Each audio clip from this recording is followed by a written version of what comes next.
किला का इलाका रहस्यमयी है। यहाँ घने पेड़ हैं, पहाड़ियों के बीच अंधेरी गुफाएं हैं और चारों ओर एक ऐसा सन्नाटा है जो साधारण नहीं लगता। स्थानीय लोग मानते हैं कि इन गुफाओं में से एक गुफा में रावण का शव आज भी रखा है। यह शव एक पारदर्शी क्रिस्टल जैसे पदार्थ में सुरक्षित है। यह क्रिस्टल किसी कांच जैसा दिखता है, परंतु आधुनिक विज्ञान उसे पहचान नहीं पाया है। जो भी इस गुफा तक पहुंचा है उसने बताया है कि भीतर चमकदार रोशनी में एक विशालकाय आकृति दिखाई देती है। कहा जाता है कि वह रावण की काया है, लंबा चौड़ा बलिष्ठ। उसका चेहरा वैसा ही है जैसा ग्रंथों में वर्णित है। आंखें बंद हैं, मानो वह गहरी नींद में हो। चेहरा मृत शरीर जैसा नहीं बल्कि एक जीवित व्यक्ति की तरह तेजस्वी प्रतीत होता है। मान्यता है कि यह मृत्यु नहीं बल्कि योग निद्रा की अवस्था है। योग निद्रा में योगी अपनी देह को स्थिर करके प्राणों को स्थगित कर देता है और जब चाहे तब पुनः जाग सकता है।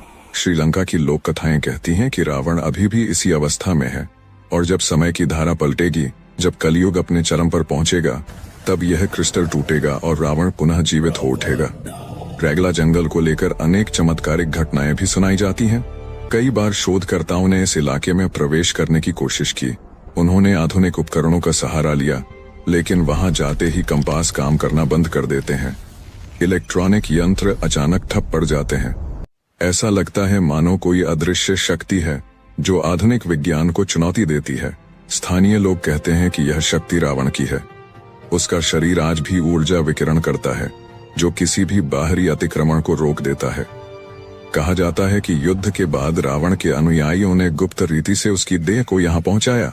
यह काम उसके सबसे विश्वसनीय सहयोगियों ने किया था।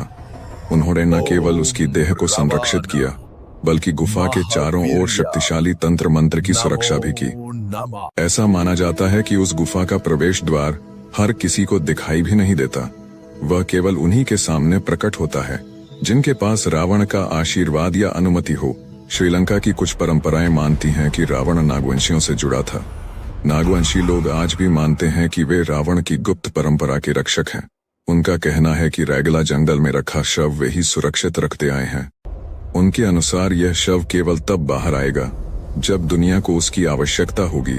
रावण को लेकर श्रीलंका में गहरी श्रद्धा है। वे मानते हैं कि वह सिर्फ एक राजा नहीं था बल्कि महान वैज्ञानिक था। अब जरा सोचिए, ऐसा व्यक्ति जो मृत्यु और जीवन के बीच की सीमा को भी समझ चुका था, क्या वह साधारण रीति से नष्ट हो सकता था? यही वजह है कि उसके अनुयायियों ने उसका शव जलाने की बजाय संरक्षित किया। वैज्ञानिक दृष्टि से इस पर विश्वास करना कठिन है, परंतु यह भी सच है कि मानव सभ्यता में शव को लंबे समय तक सुरक्षित रखने के